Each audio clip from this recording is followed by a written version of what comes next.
types of sports with shoot and tour. Football discussion on the internet. Hangs on the end there, the internet there. Welcome to the program. It is Monday, the 11th of November, as the cock flies. 11/11. Huh. How about that? I am Chad Dukes. There is young Gigantor all the way from New Jersey, the Garden State, I believe some people call it, the home of Eastside Dave. Hello, Tor. How are you, buddy? Yeah, not in necessarily Eastside Dave territory, and not having to take a 90-minute bus to work. Not having to leave my children with family with an adopted child in the cul-de-sac. But doing okay. Alcove. Alcove, that's right. Yeah, you got to remember. Yeah. Now, do you have any plans on relocating to Roosevelt Island? Because that is the rumor. That is the rumor. I saw the diner closed like a week after I moved into the area, and I was so pissed because I was ready to go to the diner. Yeah, I think Ron said there's only 2 restaurants on the entirety of Roosevelt Island. Can you fucking imagine? Like, there's like a fucking 1,000 people over there. It's a wacky week. I would like to start the show. I mentioned this on the Chad Duke show today. Dozens of you, I'm sure, listened. I really want to say thanks to the 3 teams that decided that showing up to play football in the 4 o'clock, the late game quadrant of Sunday was not something they were interested in doing. We should call them out by name. The Tennessee Titans, of course, were one of them. I don't know what else you need to see from Will Levis. The Dallas Cowboys have packed it in, unless, of course, you still want to throw barbs at your head coach, which they're still willing to do that. Who was the 3rd game in the 4 o'clock hour? I got it right here. They were the Jets did not show up against the all Cardinals. blowouts. Oh God, the Jets, they suck. Look, man, we're a recency bias kind of people at this point, Tor, but I did a lot of fucking white knighting for Aaron Rodgers this season, and like, I don't know if it's just body language, but I've never seen anyone look more disinterested in playing football. How does Aaron Rodgers look sullen as active NFL plays are going on? Because he somehow figured out a way to do that, and there should be a fucking fine for having that much talent on your team. I heard people running down Breece Hall today, running down Garrett Wilson, like running down. No. These are all still really good players. Just collectively, they're a canker sore. To watch that I think we all knew that it was going to struggle. I didn't think it would be this epic of a fail halfway through the season. If you took that Jets team and put them, say, hey, we're putting the St. Louis Rams back in St. Louis, and you took that entire Jets offense, stuck them in St. Louis, they would average 30 points a game with whatever quarterback. You could give them Fitzpatrick in the Rams uni. I still think that the offense has the talents. Devontae Adams, Garrett Wilson, Conklin, Breece Hall, Braylon Allen, and a lot of offensive linemen. You can't blame the offensive line this year. So you put that on any other team, but since it's the Jets, and they are apparently cursed beyond even being able to explain how bad the curse is, it's not working, and it doesn't make sense to me. When Brett Favre went to New Jersey, he still had a lot of football left in him, and I felt like, I don't think you were old enough really to consume that, but I was an adult watching him play for the Jets, and they were terrible. I think they were like a 9-win team, an 8-win team.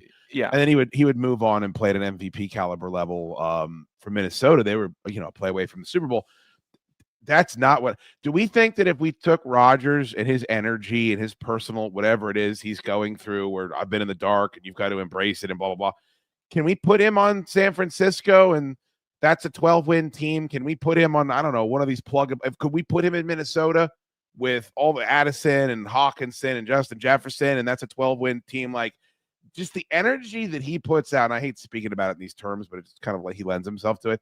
That combined with he looks so skinny and so old. I mean, he just looks like a 45-year-old dude you'd bump into at the food court if they put a helmet on him and said, hey, walk out here and quarterback this team right now. It's a bad look for him. His demeanor, and demeanor more than play, is impacting his legacy for me over this year especially. Tears his Achilles last year. What are you going to do? I can't build a time machine and tell you not to call that play right then and there, or not to launch off that foot. But this year, You had the hype in the offseason. We played the clips on the show of the big deep balls in training camp, and he looked excited and the team looked fresh. And you're sitting here, maybe they could really do it. And it's week 10, and I've had them written off since week 6. And I thought this was going to be when they were hitting their strides. I've been duped. I've been duped at a major level. And on the opposite end of the spectrum, if for another dupage, it's the Steelers I was wrong on, and they look solid. And it's complete ends of the spectrum of how I thought both those teams would be. And maybe it's because you have two absolute crazy people playing quarterback in too close of a vicinity with each other. Solid's pretty conservative for the way the Steelers are playing right now, buddy. I mean, solid is probably the baseline for how well they're doing. I guess we could start there. Russell Wilson 3-0 as a starter for the Pittsburgh Steelers. They're winning without him. They're winning better with him. I think that's the right way to put it. He played well yesterday. They go out and, there's a lot of wide receivers, Tor, that we're seeing get moved around and not have much of an impact yet.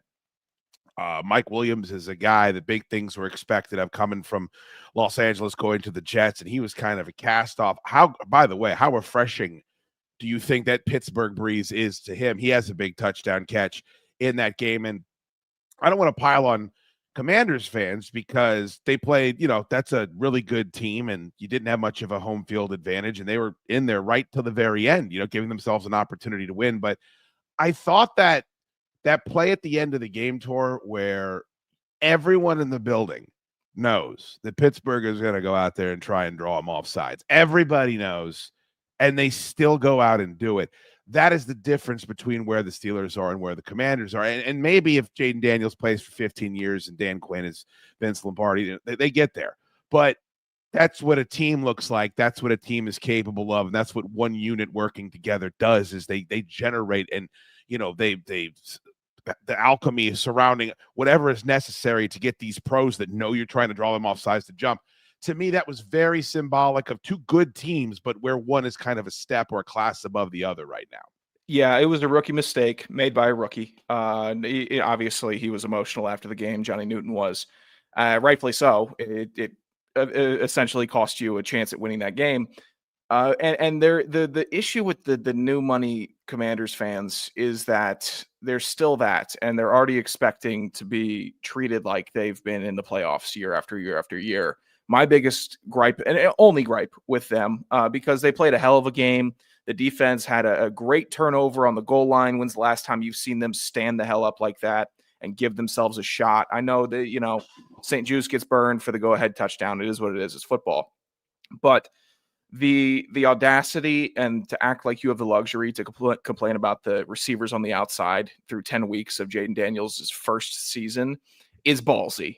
Whereas I feel like if I was a Commanders fan, I'd just be trying to enjoy the ride as much as possible. And to go down to the wire without two of my starting tackles against a team full of killers on defense and an offense that's rolling, I'm sitting here. That's a loss I can live with. The Steelers are a good team and they're getting better week after week. And I still think the Commanders are getting better. So it's just the complaining, like they've been the Green Bay Packers who haven't had a offensive weapon drafted in the first round for 10 years with Rodgers. It doesn't equate for me right now. If they had Brian Robinson Jr., I think that alone could have, because they didn't run the ball very well. No disrespect to Austin Eckler or whatever, the rest of that group they cobbled together, Jeremy McNichols. But I understand what you're saying, Tor, but Noah Brown ain't going to cut it, right? Like Zach Ertz at this stage in his career, Luke McCaffrey, and they did go out and mortgage the future a little bit to bring in a piece on defense. So clearly Washington's front office believes they're in a place right now to compete. And I like the fact they were active. And here's where I'll disagree with you. There were a lot of pieces that were brought in that contributed, including on the other team that beat you, that were available and weren't available for that much. There's guys that could be gotten for a 5th round pick for, a contingent draft pick. Like I understand what you're saying, and a little bit of humility probably goes a long way, especially when, and we have to talk about this. I know I don't want to run dirt into the wounds, but I thought there'd be a strong contingent of Steelers fans there. That I talked to people, Tor, that were at the game. I talked to people that were the club level. I watched all the videos on X. That was a home field advantage for the Steelers. And if you're going to get chesty and we're 7-2 and we're not the class of the division, it's like you got to get up for that's as big a game as there was in the NFL. Yeah.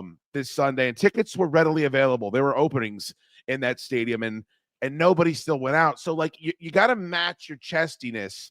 Tailgate Ted is going to be there regardless, right? Like whatever their name is, whatever the fuck they're playing, he going to be there. But like if you're this next event, you're what's coming. You're the reckoning in the NFC East.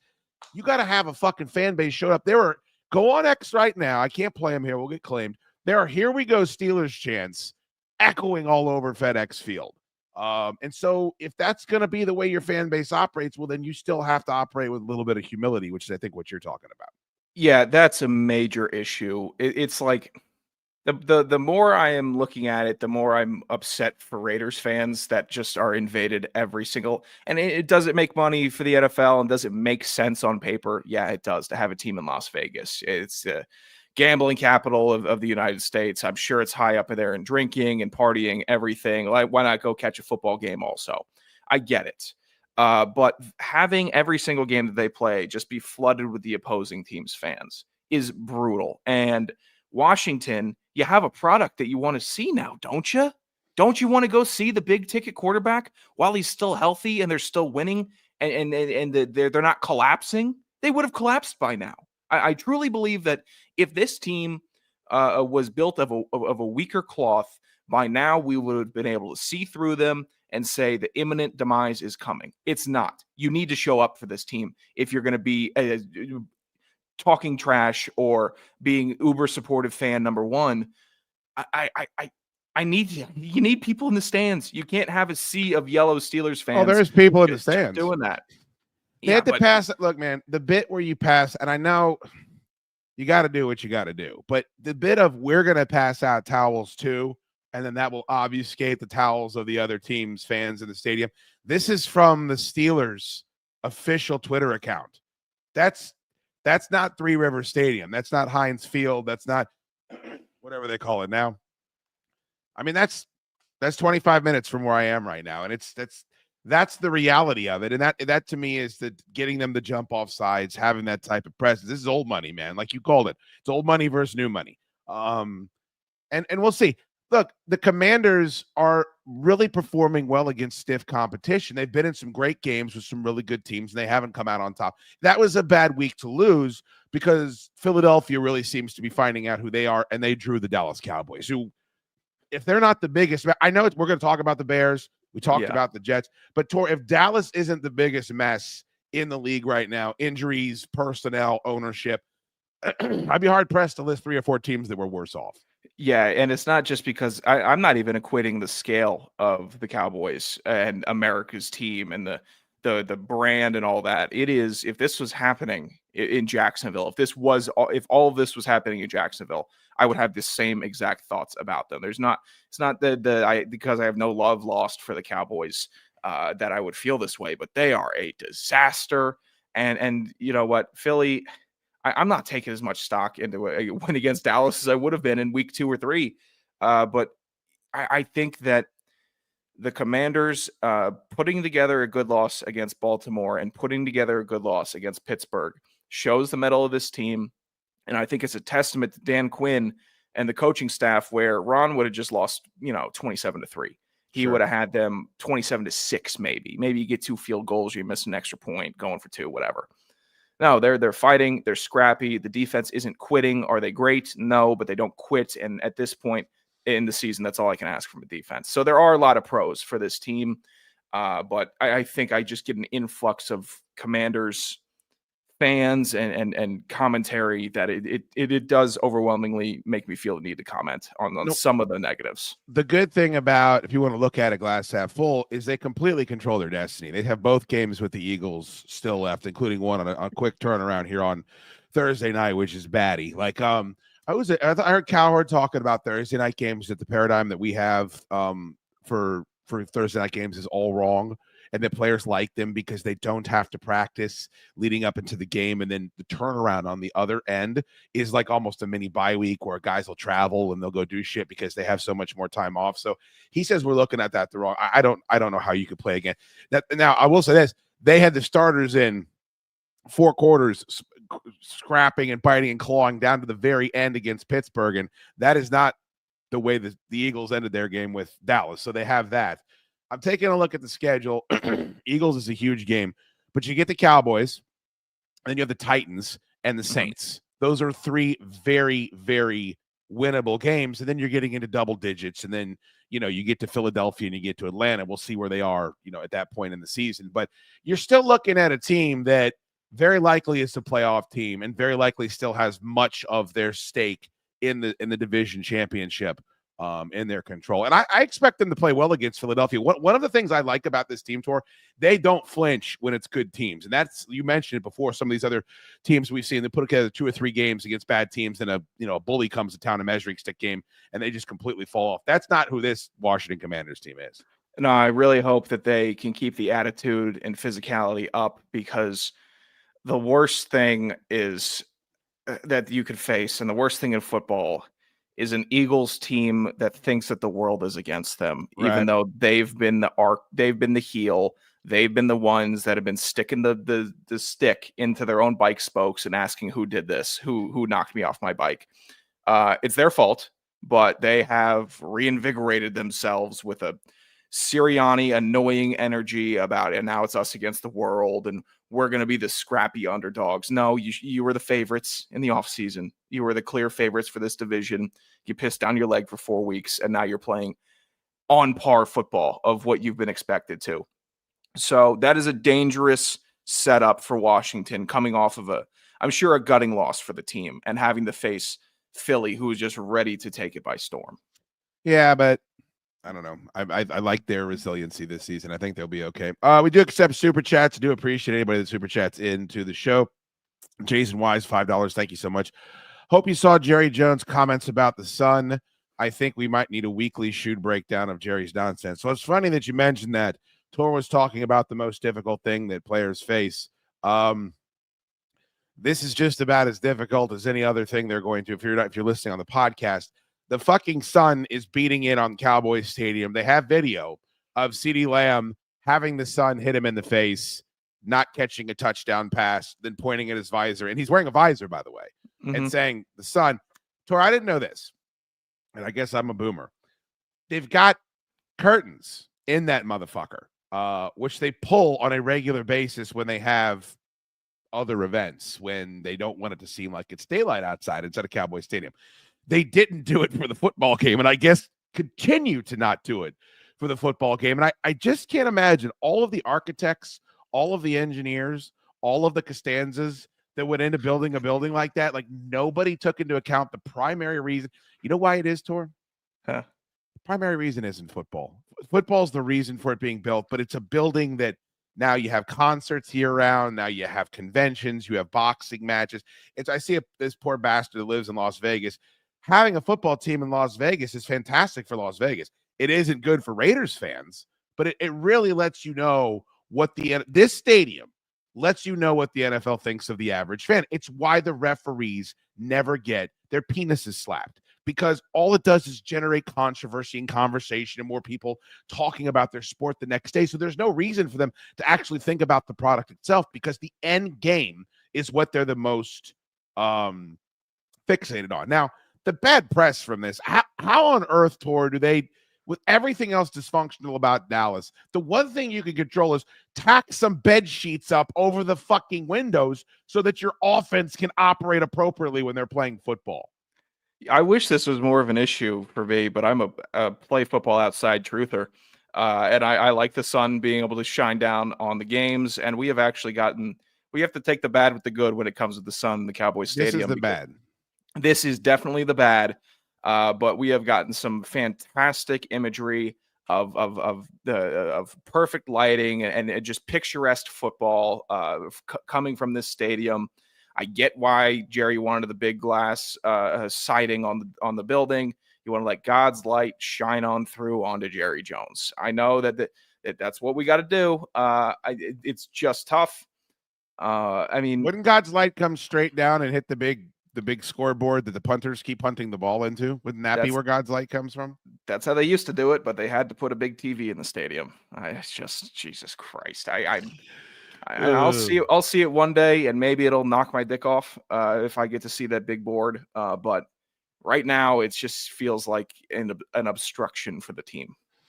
Largemouth ass, $10. Thank you so much, buddy. Got to go to the game last night. It was a great win for my team. Well, you were amongst friends. Hadn't been to that stadium in 13 years. It is awful. The fight song is so cringe too. What is the command? I don't even know is it that left hand thing they do? I think it's I don't even know the fight song since they changed from Hail to the Redskins. It can't be Hail to the Commanders. It might be. Why couldn't it? That sounds awful. So very much that could be it. Might be. Yeah. Good God. Yeah, I think it might be Hail to the Commander. I don't know if they're playing left hand up. Bro, if it's awful and cringe, that's all they do. I mean, their uniforms are those uniforms yesterday. I hate to. You somehow you've taken. We talked about it last week. The most iconic look in the league, and you have like a Build-A-Bear version of it. Like I used to love Mark Brunell or Santana Moss. They go out there with that burgundy on burgundy look. It never happened, but when it did, I was like, shit, that is fucking awesome. I love that look, and it just looks like a Down syndrome version of itself whenever they wear what they wore yesterday. Because they can't wear their alternates because the Steelers are wearing their alternates, so they can't go out there dressed like the team that's playing in their stadium. It's the palette is too soft. It's not a dynamic color that you're putting on the field. Have you been tracking like the color grading for the new Wicked movie and how there's like no color in it at all compared to like the 1991 version of The Wizard of Oz, where colors are popping everywhere and it looks like an actual visibly pleasing movie for a fairy tale story. I'm not really tracking with the Wicked movie all that much. So I call me crazy. I don't think they made that movie for me. My demographic. I gotcha. I understand what you're saying though. But there's a lot of complaints about how it's just grayscaled out and there's no color or vibrance and it's all just bad green screen nonsense. And that's what it feels like with the Commanders, where you had a good thing going. You had the real colors popping, and now we're just going with the Skims Kim Kardashian color palette version of the uniform. Well, you really are broadening our demographics here on the show. I greatly appreciate that, Tor. Thank you so much. Delving into areas that we normally don't. Largemouth ass, thank you for the $10 super chat. It is much appreciated. Greg and Manassas, our buddy, $9.99. Happy paying my fat tax and sipping on a 40 because my Saints finally got right against Tor's dirty birds. Yes, indeed. We'll probably talk a little bit about this later in the show, but I would be remiss if I didn't give an update for those of you that have been listening to the show since before we were talking about regular season football. We know that Tor does not watch football the same way that you or I do. When he watches it, it is punitive. And if his team wins, he allows himself things like light in the house, perhaps renting a Razor scooter. And when they lose, he forces himself to go out in the rain and walk and to pick up his gas station food. This was the text that I got from him. Depression walk in the rain on the, but may I say, beautiful and scenic streets of New Jersey. Mm-hmm. Tor, what was, excuse me, on the menu for your depression supper after the Saints were able to score the upset with their first-time head coach? Oh, yeah. The perfect pairing with no night shower. I can give that to you right now. You denied yourself cleanliness? Yeah, I stunk like hell. I deserve to because my team stunk. And also, hey, Greg, I've met you. You're not fat. You can't go fat taxing it up. All right? You're in good shape. I think he's over 240 is what he's trying to rep, but it's a different 240 than anybody else that listens. I've seen his pipes. I don't think much is jiggling when he's brushing his teeth in the morning. Jerk ass. Yeah. Last night, big salami stick that I didn't need to cut up. I just bit into it like a big Slim Jim. Sure. 2 frozen protein bowls because I couldn't get hot prepared food for myself. I would have to walk back, let it de-thaw in the 55-degree temperature, and then put it in the microwave and consume those. And then I think, it was 4 different 32-ounce malt liquor beverages. I think 2 Michelob Cheladas, a big Modelo. Jesus Christ. Big boy. and a big Corona big boy. So it was definitely an evening. Cultural appropriation. Thy name is Gigantor. My God. I've done this too. You're in that phase now because you've lost some weight where you think that when you do that, you're being healthy. You're getting these sodium fucking soaked disasters that are just wretched for your body. But in your crazy, fucked up brain with no self-worth, you're like, I'm limiting the carbs and sugars, so I'm Jake dog.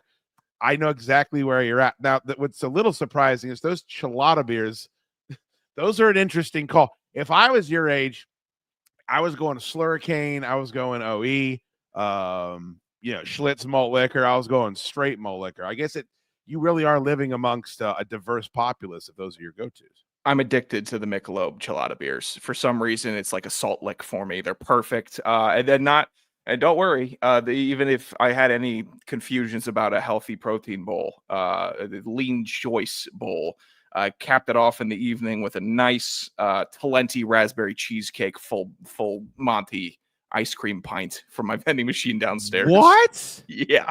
You can get ice cream pints from your vending machine?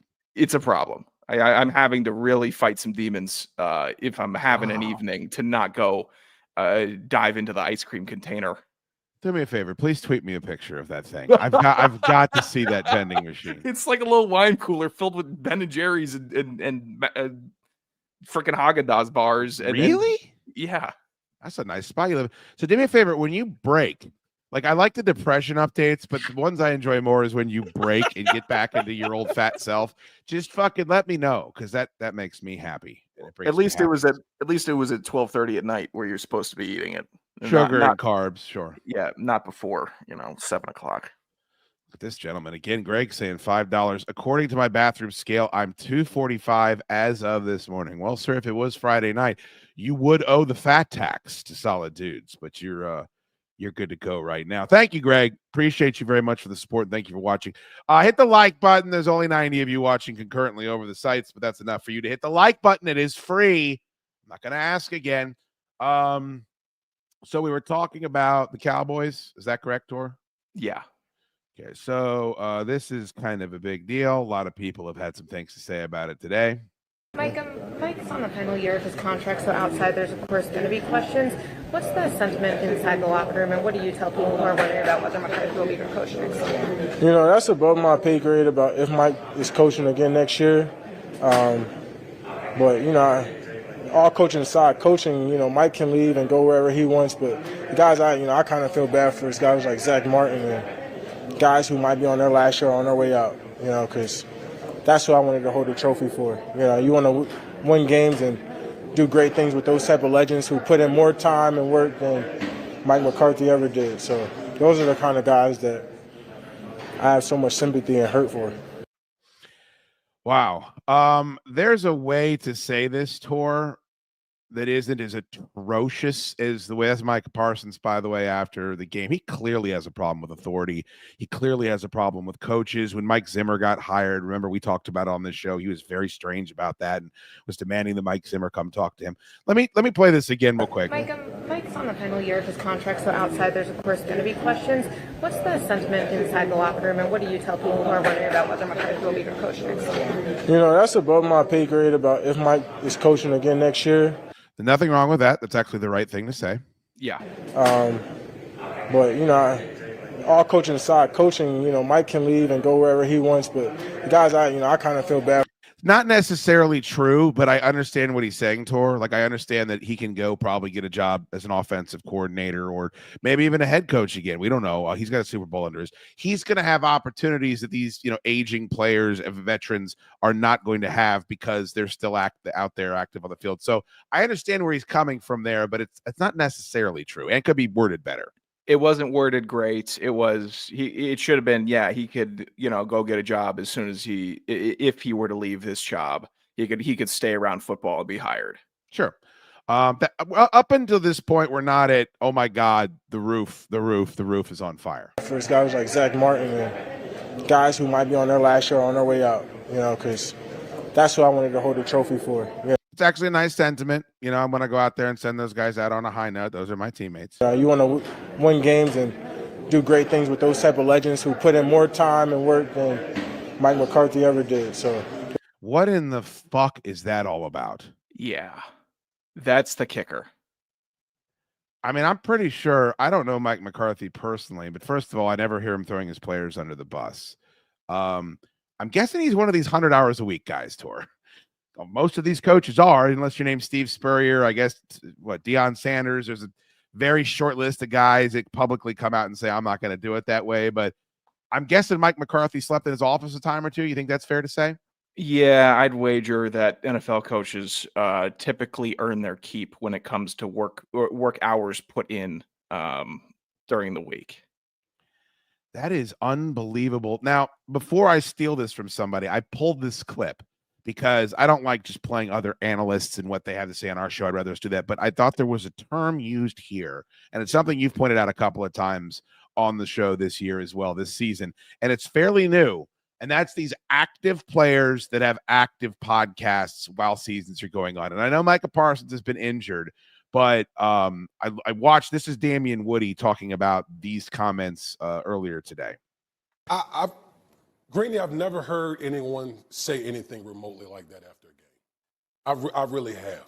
And this is the type of thing, too, Tor, when people want to get up your ass about getting into DJ Moore walking off the field, or, these things that happen. It's like, well, you have professionals that have played football saying, we've never seen anyone else do this. Like, everyone else has figured out how to go about being a professional football player and not.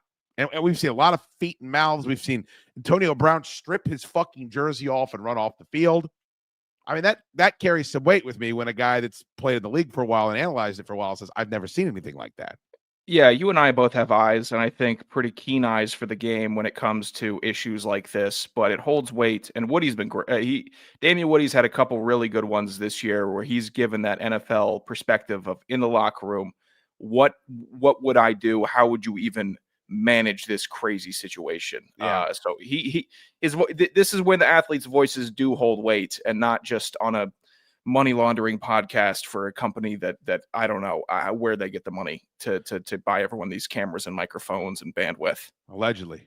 Yeah. like, who the hell Michael Parsons think he is talking like that after a game? Bro, you've been missing all these games with the injury. And last time I checked, the head coach is a Super Bowl winning coach. And I know the season hasn't gone the way that everyone is expected to go and all that. But for you to sit there in the locker room right after your team gets pummeled and to just undress your head coach in that manner, see, that's what's going on with all these podcast boys out here in the locker room. Everybody wants to sit there and they want to, spout and say all this type of stuff. There used to be a time when there was a little bit of respect, a little decorum in the locker room, because at the end of the day, it was about we didn't do enough. All of y'all got your asses kicked. Okay, you're going to go out here and talk about your head coach, basically your head coach not working, not doing anything to try to prepare the team. I just think it's a bunch of BS, man. Yeah. I really do. So the couple of things here. One is there's the podcast boys, I believe is what he said. Mm-hmm. If you are a podcaster, Micah Parsons isn't dumb. When he has a player on and it says something bombastic, his podcast goes everywhere. His numbers go up. You don't have to be an expert or Howard Stern to realize that. So when he says something like that, he's creating all of that for his, for lack of a better term, and I hate this term, brand, that benefits him in ways that it doesn't benefit these other guys that don't have podcasts. So if he's smart enough to know that, and that's why he's doing it, okay, but that's very self-serving. The second part is, Tor, in the NBA, you can do this, right? Like, you can say something like this. The players have all of the power because one player can go into a franchise and they can change everything. And they can immediately make you a playoff team. And if you have two players, well, then you can go win a championship. And that's football is the opposite of that. So what Damian, what he's talking about there is a couple of things. One is sacrosanct. The locker room must be protected. Like, don't fucking give the vultures outside anything. Like, anything that goes on inside the locker room must stay there. And that is for your own self-preservation. But also, this has to be a team sport. It has to be. Patrick Mahomes can't go out there and win a game by himself. And he's probably as close as we've gotten to a guy that could do that, or Justin Jefferson. And you have to be aware of that. So to think of terms, like think of things the way as narcissistically as Micah Parsons has to say some shit like that. It ain't going to work because the sport of the NFL intrinsically will not allow it. And I think that's what he's talking about here with his frustration of never seeing anyone conduct themselves this way in this particular sport. Yeah, this is a lot of weird trickle down where college players used to have no power and now they started getting more power. And then that attitude has transitioned to not young guys in the NFL where it's a privilege and an opportunity. No matter what pick I was selected, I have to learn how to play NFL football. It's transitioned to I am now Shaquille O'Neal and I am above hazing when I get to this team because I was drafted 1 overall to be the savior of this franchise. No, it's still football. It's still 10 other guys on the field at the same time that you have to work alongside with. And it doesn't help that Micah Parsons isn't well liked. It doesn't help that he's grading. His attitude, I don't think, rubs off well on people. I'm not going to go back to the Penn State stuff, but that was rough, and he had some character concerns from that. That's locker room stuff. If that's how they were getting down in the locker room, that's how they're getting down. I don't want other people looking at my locker room, so I'm not going to make a huge note of that. But he doesn't have a very affable, I want to root for this guy personality. He's a defensive end. He's a killer. He's a guy that annihilates a quarterback and takes over a game and pushes your 320-pound offensive tackle on his back or makes him look silly. So when you're the alpha male aggressive defensive end and you come out and say this, it holds a little more some different weight than a running back saying this or a quarterback saying this. A quarterback could be a leader of the team is different, or offensive lineman, whoever. If you're that bull shark on the team, then and you make these comments, it's going to come off meaner than however you were expecting it to come off. And that's just a little bit of self-awareness. And that is him just going and saying exactly what's on the top of his mind in the interview. He's not the first athlete to say something wild about their coach. I'm not overreacting to that part of things, but is he trying to talk his way out of Dallas? Is that what I'm looking at here? Well, he doesn't have to, though. He just don't accept whatever they offer. I mean, he's going to have an opportunity to be out of Dallas without doing this. How can you be in a locker room with that guy, though? Like, I don't understand how.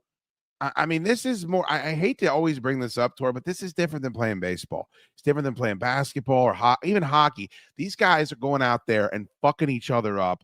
And you see it afterwards in the camaraderie. You see it when a guy's down and the stretcher comes out and they're praying and it's every team. I mean, they realize what they're sacrificing to be a part of this brotherhood. And it just seems like it's a more tight-knit brotherhood than in other sports. And so when there's an outlier like this, it's very strange. And I'm not even saying that there's not room for it, Tor. The Chiefs is a leaky boat, the right way to put it. Like, the Chiefs have a lot of problems all the time. I mean, there's injuries, there's arrests, there's stuff with the coaches, there's stuff with the families, there's the Taylor Swift stuff. Like, there's just all this, but they can handle it, right? Like, for whatever reason, it still works.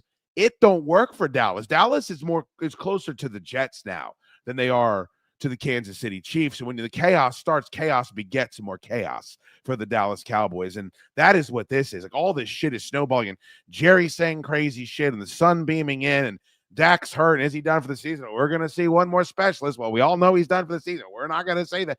There's just so much fun. Trey Lance, we traded these picks for him. He still blows dead bear all these years in. Like, Dallas can't take shit like this when maybe other franchises could. There's too much ego in Dallas, and I think Micah Parsons has a big ego. Why not? You can bench press 600 pounds. I mean, he should. And run a 4.3 40. Lord knows if I had that frame and was doing his job, I would be a problem. But Kansas City, they don't have that ego issue, and maybe it's because Andy Reid doesn't have a big ego and he handles things his own way in humility and discipline, and rookies come in and there's a very structured way he goes about earning trust from the players. That's been noted before. And Mahomes, he's got ego, but it's more in that Tom Brady weirdo ego where it's like uber competitive. I'm going to whine to the refs all the time. I'm going to flop a little bit. I'm going to try to get the calls going my way because I want to win. I'm a winner. It's not, I'm calling out a player after the game. I would never expect him to do something like that or throw, even when Kadarius Toney was having his troubles with Kansas City and costing them games, and Marquez Valdez-Scantling costing them games. I never saw Mahomes even an ounce of throwing a teammate, a player under the bus or anything like that. It was we stuff. It was the offense as a whole. And that's a different type of ego than what Parsons has in Dallas. I'm looking at these bet online odds for the next head coach of the Dallas Cowboys, 5-1. Cliff Kingsbury plus 900. Brian Flores plus 800. Bill Belichick plus 600. Ben Johnson plus 500. Mike Vrabel plus 300. I think Ben Johnson would tell this team to go fuck themselves so quickly. He's already done it once. I think that you don't turn down head coaching gigs and then accept one like this, Tor, where the owner is not going to be able to be separated. And this guy's going to be on the team when he's there. He still has another year, correct? Like you're going to inherit all of these problems. It's still the Dallas Cowboys. It's still going to be life-altering money.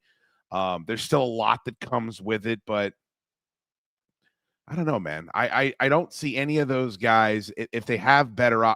What's a better option right now in your mind as far as a head coaching job? I'm not going to put the Jets in there because that's an absolute mess, and these other teams that have New Orleans, some of these teams that have fired there, but Chicago and Dallas both have talent. Both you would think if they have the right person come in, perhaps they can immediately be competitive. But if I guess Ben Johnson is the hottest chick that's going to be asked for to be the prom queen, I don't know that I'm in a rush to take either one of those jobs. I don't think either one of those jobs is the Los Angeles Chargers Jim Harbaugh job for him. Yeah, I think it's Chicago by a hair, and that's just because the division is going to be very tough, and there's going to be no gimme games for you in that first year coaching. You're not going to have a gimme against Minnesota, no matter who their quarterback is. You're not going to have a gimme against Detroit. You're probably going to lose both of those, and you're not going to have a gimme against the Packers. We'll probably lose both of those. And Dallas, the inverse, you could probably sweep the Giants. You could steal one from Philly, steal one from Washington, but you got to deal with Jerry, and you got to deal with the spotlight, and you got to deal with everybody on you all the time and all the questions. I would give it to the Bears by a hair in this one as a more desirable destination. You know, it's funny. I don't like him still. And I question his effectiveness in big moments because I think he's going to spurg out. I think he can't handle it. But you got to give some credit to Sirianni here, where it looked as bad as it possibly could. And instead of going the way the Jets have gone or going the way the Jacksonville's gone, where you have these expectations and then the season just they grabbed themselves and bootstrapped themselves. I mean, that win against the Browns that started it all, where he's barking at the fans, that technically was the beginning of it. And now Jalen Hurts is playing at an MVP caliber level. Saquon Barkley is playing at an MVP caliber level. You're getting AJ Brown back and getting some of these pieces. Dallas Goedert's contributing. It's interesting that I think as lowly as I do of that guy, but you hear his players talk about him, and he's like, man, they love him. They're all in. I remember Jason Kelsey saying something about that. That was going to be the gig. That was going to be the gig where I'm like, hey, man, anybody that wants to fucking go and do it, have their Chargers gig, Vrabel or whoever the fuck it is, Philadelphia will be the spot. But if they're playing the way they are right now, that spot's not going to be available. Yeah, they need to beat Washington on Thursday night because the following week they get the Rams on Sunday Night Football, and then they get the Ravens. So that's a possible 3 losses that sets them back at 7-5, but it could also be 2 wins I'm seeing there. I don't think they beat Baltimore, but they are doing better, and they are getting Saquon Barkley the ball more. He's a fucking menace. It's the best thing you can do. You get the guy that you just get him the ball. That's all you have to do, and he's going to make the offense better. He pulled a move I've never seen in my life ever. I'm not even sure we got to react to that fully. The flying butthole. Yeah, no, we did not. Yeah, unbelievable. If you have a guy that can do something like that on your team, he needs to touch the ball at minimum 20 times. I prefer him to touch the ball 20 times before the fourth quarter starts, if that's the caliber of player that he is. He only had 1 catch yesterday. I would like to see him get involved in the passing game. But the Eagles, I mean, I know it's just 34-6. They didn't even play that particularly well. Like, I watched most of that game because they were all blowouts. So I was like, let me watch this piece of shit. Rams, by the way, finding themselves in a sneaky must-win game tonight against Miami with – we haven't even talked about Kyler. We'll get to – I mean, I'm wrong all the time. Wrong about Kyler, man. That guy's playing. I mean, he should be third or fourth in the MVP voting at worst. James Conner. That if they ever figure out Marvin Harrison, if they ever figure out a way to get that team, they're young everywhere. Like their coaches are young. I think their coordinator, their defensive coordinator is like 33 years old, 34 years old. You might have to look that up, but like they're fucking going to win that division if everything unfolds the way that it does. I mean, you have Deebo Samuel showing up dressed like I can't even explain. I don't know why it should matter. Terrible. It was god awful. Fucking awful. And then he's choking out the long snapper and they're missing 3 field goals. Like that team's off the rails, man. Like what in the shit is going on with the 49ers? Like I feel like they might have missed their window. And they're just good enough where they can tread water for a little while longer before the teams that did. The 49ers feel like what I thought the Bills were going to be this year, where we finally saw that. And the Bills, by the way, credit to them, all over the place, but that is not the case. They have a substantial lead in their division. Why would Deebo, you got a locker room full of pros and you show up dressed like he did? I don't even want to put the picture up because it's so fucking ridiculous. How much attention do you need, dude? Like how much attention is going to be enough? Deebo Samuel hasn't been the same since he switched his number from 19 to 1. Number 19 Deebo was an absolute savage on the field. I loved it. Now he looks fat in not wearing number 1. He's a guy that needs 2 numbers on his jersey. Just you can't get by with I'm one just of those guys. A line. Oh, give me big round numbers. That's why I like Joe Jacoby jersey 6 and 6. Yes, and please. Al Sal, thank you for the $5 super chat. We do accept super chats on both types of sports. Just a Thanksgiving sub from Firehouse Sub. After eating leftover pupusas, have to pay the double fat tax. Jesus Christ, that's a lot of carbos. I like it. Nick Rallis, the Cardinals defensive coordinator, 31 years old. He's 31. I forgot who they play. They played the New York Jets. Who's the quarterback? Aaron Rodgers. So Aaron Rodgers is getting completely torched and schooled by a 31-year-old who's calling the plays. That's a wild story, man. And I like the Rams still. I think the Rams will win that division. They need to win tonight, and they need to not fuck around. And Puka needs to stay healthy, and Cooper needs to stay healthy, and they need to run the football as much as they thought they were going to. I have had this Firehouse sub, by the way, Tor. So I'm going to say something I never thought that I would. Little too much stuffing. Too much stuffing on that sub. Yeah. Turkey, got the nice cranberry sauce. You know me. Yeah. I love a nice Thanksgiving sub, but that was a bit much.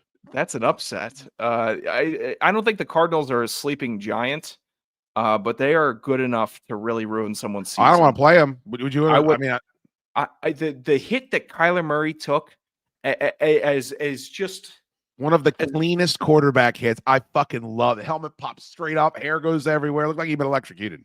As small as a person can be for the margin of ability to play in the NFL, he is at that.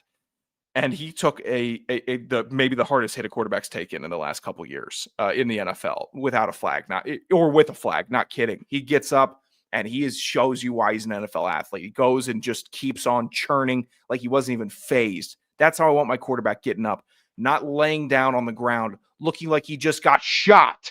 Oh, who are you talking about? Oh, good God. Here we go. Who are you talking about?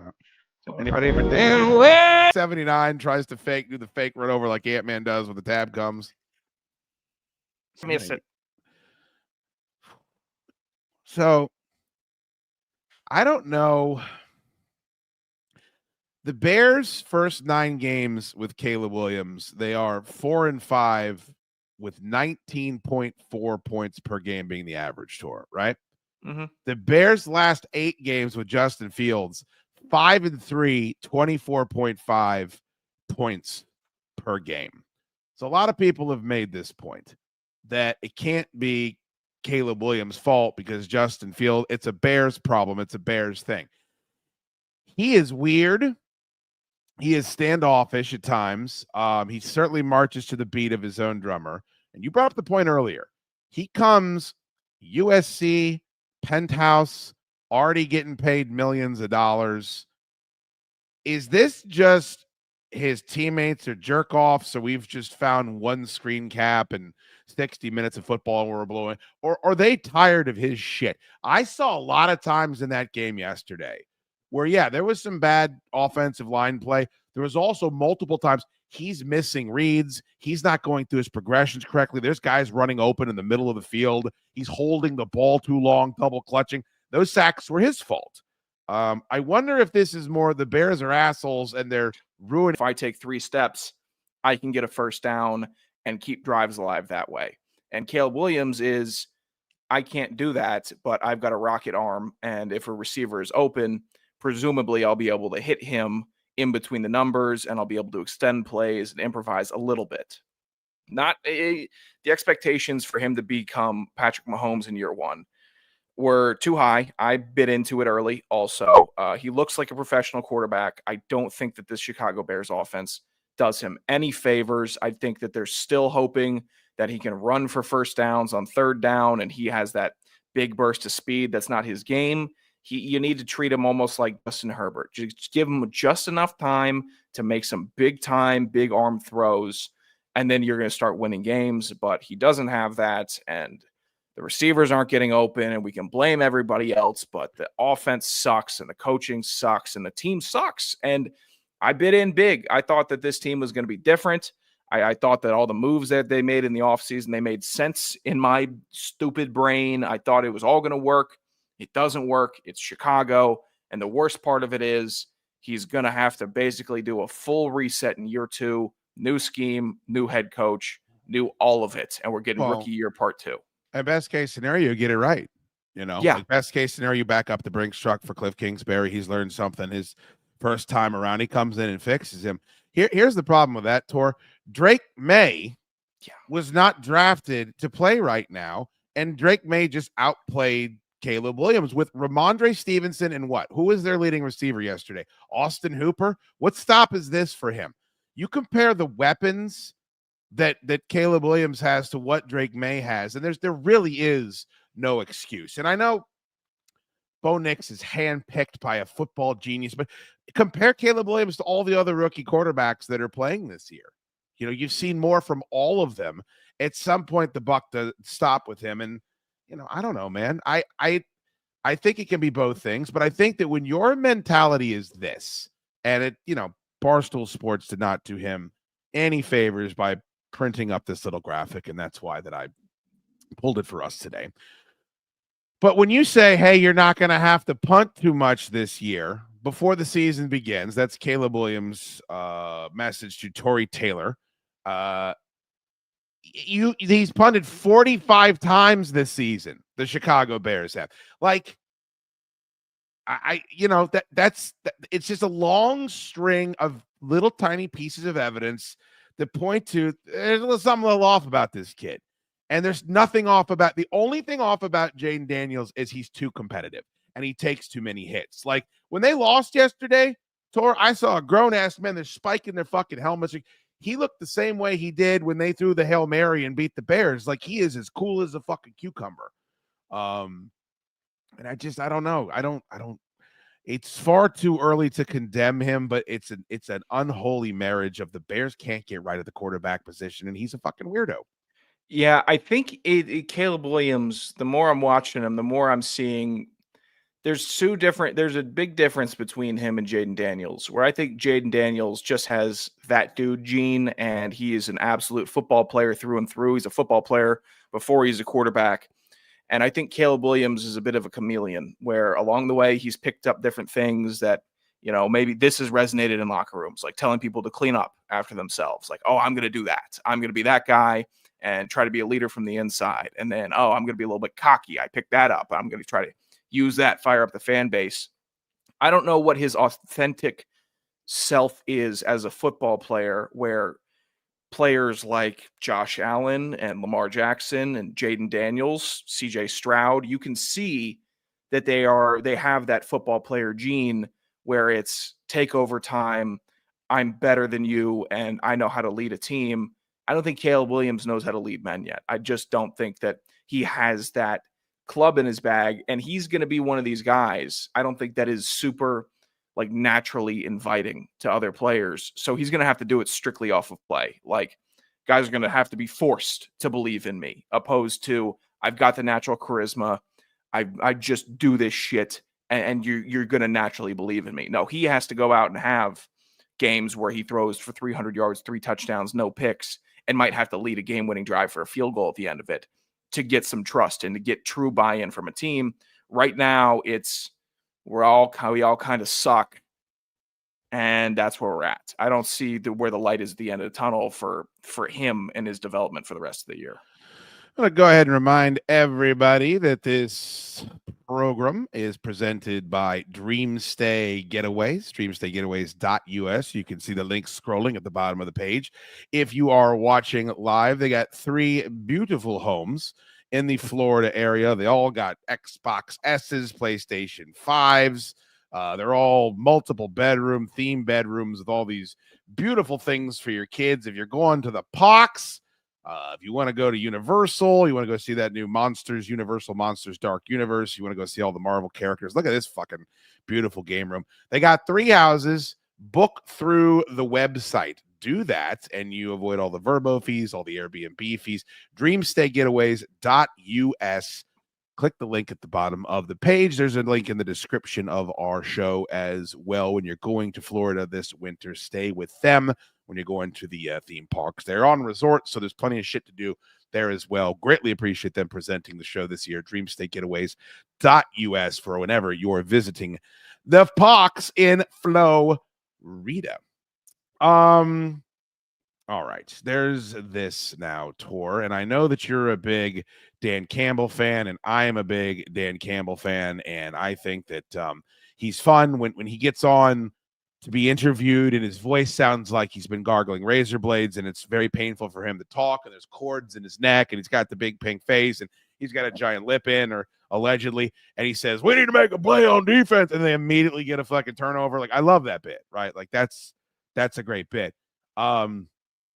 This is fucking batty. This is bananas. Lions were losing 23-7 in the second half. Lions quarterback Jared Goff threw 5 interceptions. Lions lost the time of possession battle. Lions were playing a first-place team on the road. Lions win the game against the Houston Texans.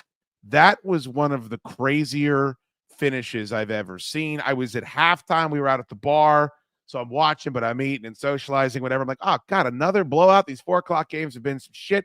But then I remembered the Lions can throw fucking 25, 28 on somebody in a quarter and a half. This is what I said this about the goddamn blocked kick for the Chiefs as well, Tor. Championship caliber teams have annoying shit like this happen for them, where the energy is just right around them. Their inner chi is where it's attuned to where it needs to be. And you're going to go out there. You should lose. You should lose to the Denver Broncos. They were your better. They were leading the whole game. And then you block a kick. Your quarterback, Jared Goff, reminds you that he's Jared Goff and throws 5 interceptions. It don't matter. And you're playing one of the better quarterbacks and a team with home field advantage. This was not a doormat. You're not playing the Cowboys. I think a lot of people picked the Chiefs and the Lions to meet in the Super Bowl this year, Tor, and watching what happened to them this Sunday and all the bounces they got, it felt like, they're kind of destined for that. Yeah, the Lions thrive in the chaos. They thrive in the mess because they have the speed, they have the mental toughness, they have the mentality of a team that's saying, hey, if you're going to bring us down to your level, or we're going to bring you down to our level, we're going to win this, and we're going to control the tempo. We're going to control our pace. And if that means quick score, we're going to quick score on you. If that means we're going to force some turnovers, CJ Stroud didn't have a great game. He threw 2 picks. I know, I think he might have had a forced fumble also. It's just a team that is getting it done, that it took that first year. I think they had like 1 win, 2 wins under Dan Campbell. It was that miraculous. We were 0-10, and then Jared Goff gets the first win of the season in week 11 or something. To see that team have transformed with a lot of that same core into this team only happens with a phenomenal head coach and buy-in from all 53, and then the extra 22 on the practice squad, and every coach being on these exact same wavelength. And they seem like they are. Why can we all root for Detroit? Oh, it's not because, I don't think it's all because that they were an underdog and they went 0-16 before, and they're just the Detroit Lions, and they're always the doormat. I think it's because they look like and they feel like what a football team should be. Everyone playing together. You have stars, but no one is acting like a star. There seems like it's unity. It seems like they play for each other. It gives you hope that other teams may start playing this brand of football. And I think if they did, the league would be in phenomenal shape. But it's so hard to do. So and I didn't mean to interrupt you, but like it's fair to say they're playing without arguably their best player too, right? I mean, right. You can bring in with the Texans, and the Texans are not. We talked to Salas about it last week. Like there's something off with them, and losing Stephon Diggs, losing Nico Collins again after you get him back. Like, those are your top two guys. It's difficult to do, but Joe Mixon went 25 carries for 46 yards. I mean, I thought he was going to have an amazing game, and they completely shut him down. I mean, the Lions have lost players this year. The Lions have been without, and they still figure out. If you're Houston and you're a playoff team and you're a Super Bowl contender, you can't be up 23-7 at halftime and lose that game. You just fucking can't. Like you have to be built to sterner stuff. And that's why I think they're not. They're not at that level, and the Lions are. Like the Lions are the best team in the NFC, and they've got whatever you need that the Ravens had and the Giants had when they went on a heater at the end of the season, went on the road and win. Like the Lions have that, and they're going to have home field advantage throughout. And some of the best home field advantage you can have. That was a big win for them last night.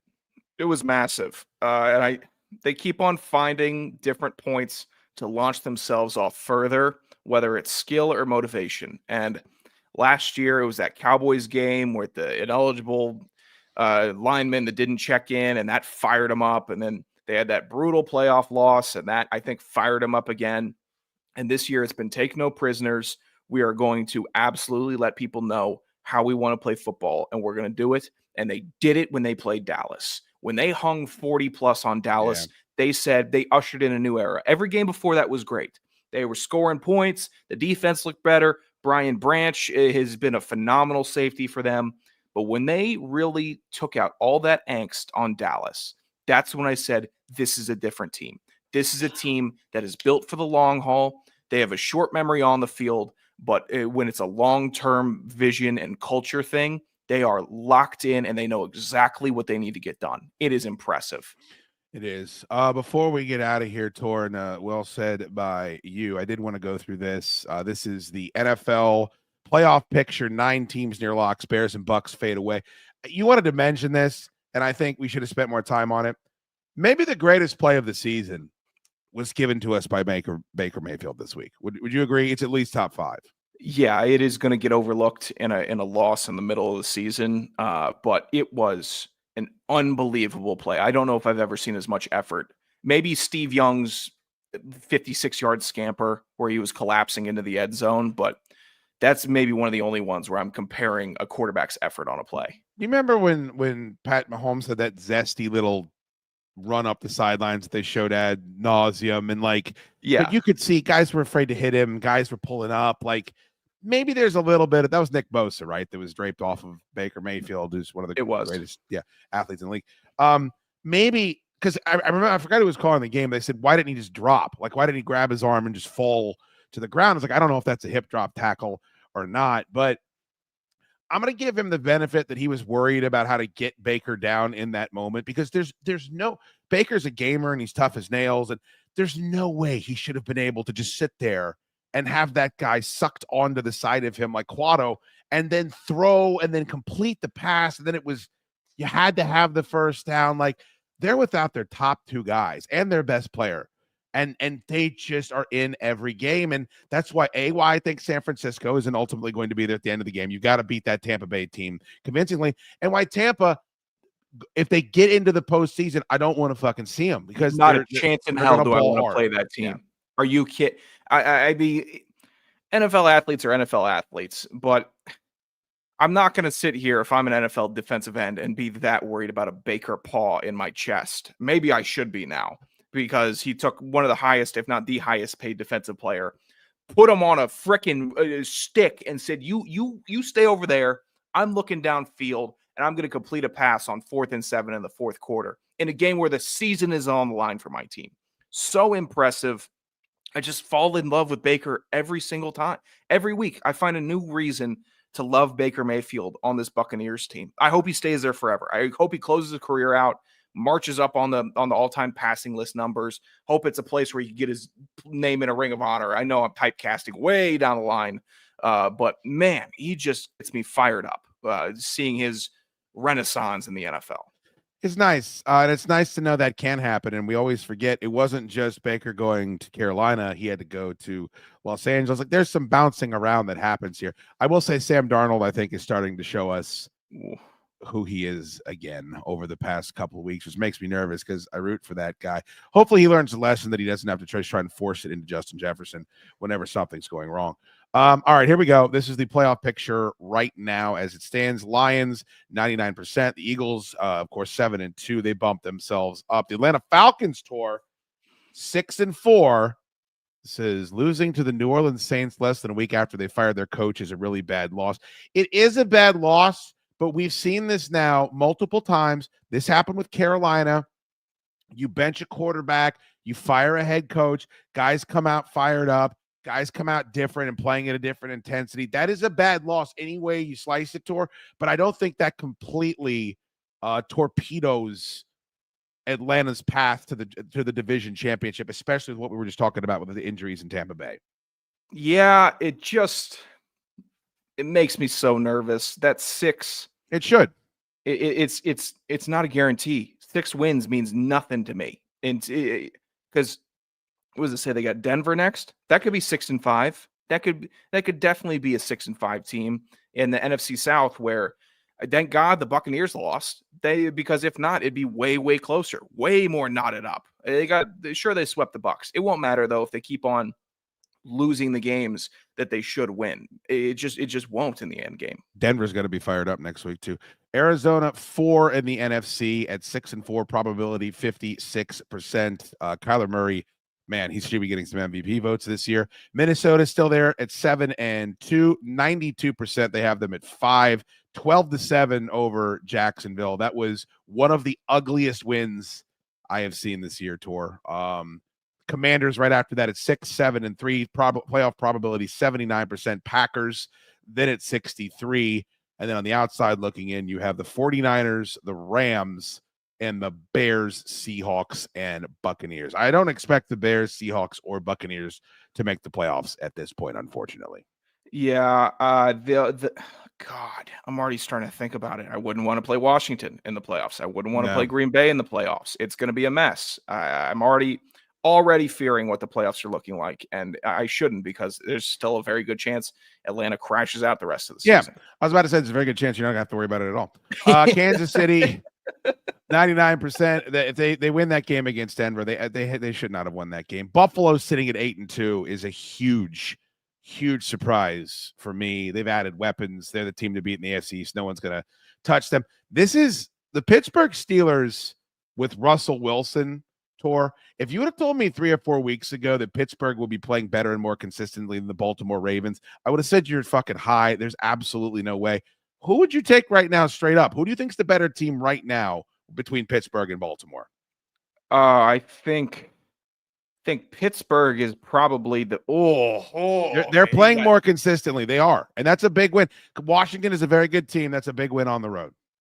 I think Pittsburgh may be the better team, but Baltimore could star power their way into a win. If Henry gets going or Lamar has one of those crazy games, then I think they could handedly beat Pittsburgh, but that is the Pittsburgh might have a more complete team. Next Sunday, at home against Baltimore, that's a massive one right there. Texans at 6-4 at 96%. Don't feel good about them. The Ravens there at 7-3. They have some weird losses on their schedule already, including the Jameis Winston Browns one really stares out rather. Los Angeles Chargers at 6-3, 85%. Great story there. I think we all knew they were going to be much improved. Denver at 5-5. I would love to see Denver and Los Angeles get into the postseason. Seeing Sean Payton and Jim Harbaugh both of those teams getting into the postseason. John Harbaugh as well, but Jim is the one that I'm, first year, great story. Peyton being right about Bo Nix. I would be very surprised if they don't figure out a way to split with the Chiefs this year. That would be fun. And, those are two teams that can play defense and have got quarterbacks that can make plays. I'd love to see that in the AFC. I just don't think it matters, unfortunately, because You know, the Chiefs aren't even healthy yet. The Chiefs don't even have all their players yet. The Chiefs are still playing with guys that they signed off the street a couple of weeks ago and winning every game that they're in. Not to look too far ahead, Shude, but I would be remiss if I didn't note Chiefs at Bills next week, this upcoming week, 4:00 window. It should be Sunday night. But why they flex that? I'm not going to complain about Bengals Chargers Sunday night. I think that could be fun. But that is going to be a AFC Championship matchup that we get in the regular season, which I am so fired up about. I was fired up about Bengals Ravens last Thursday. Give me as many playoff games as I could see, because there's going to be a ton of Vikings Jags games. But if I can hunker down Sunday at 4:25 and watch those teams battle, I'm going to be pretty happy. It wouldn't surprise me if the AFC Championship game. I don't know. I don't know how the seedings would match up. So right now, would Pittsburgh be we just looked at it. Would Pittsburgh be the 2 seed in the AFC? Pittsburgh's the 3 right now. To the 3? Oh, the Bills, right? The Bills. Yeah, Bills are 2. So Bills don't get a bye anymore. The Chiefs would be the only team that get a bye, and then they would have to go to Kansas. No, whoever beats. Okay. I just wonder if there's a way Pittsburgh goes to Kansas City in that second round, in that divisional round. That would be a game I would like to see. That would be the visuals on that would be absolutely stunning, especially with, hey, when do we say we're wrong about Russell Wilson? That Nathaniel Hackett right now, season, I'll is that say when it is? Yeah, I have completely flipped around on my expectations for him. He has exceeded them by a wide margin. As not only as a passer, but a leader. All the corny when he's on, the corny stuff doesn't look as corny. It looks like he's just being a football guy. Even if he's trying too hard, I'm in. I can get in on this Russell Wilson. There's more NFL being fixed talk than I've probably ever seen in my life each and every week that the Chiefs continue to win. But if the NFL is fixed, please fix it so that the Broncos and the Steelers play each other in the postseason. I would fucking love to see that. Jesus Christ. That'd be fantastic. You know what my erection would look like if the Broncos played the Steelers in the postseason? Oh, would it be long? Hey, what do you got? Both types of sports. Yeah, what's it do? Go long. Real long.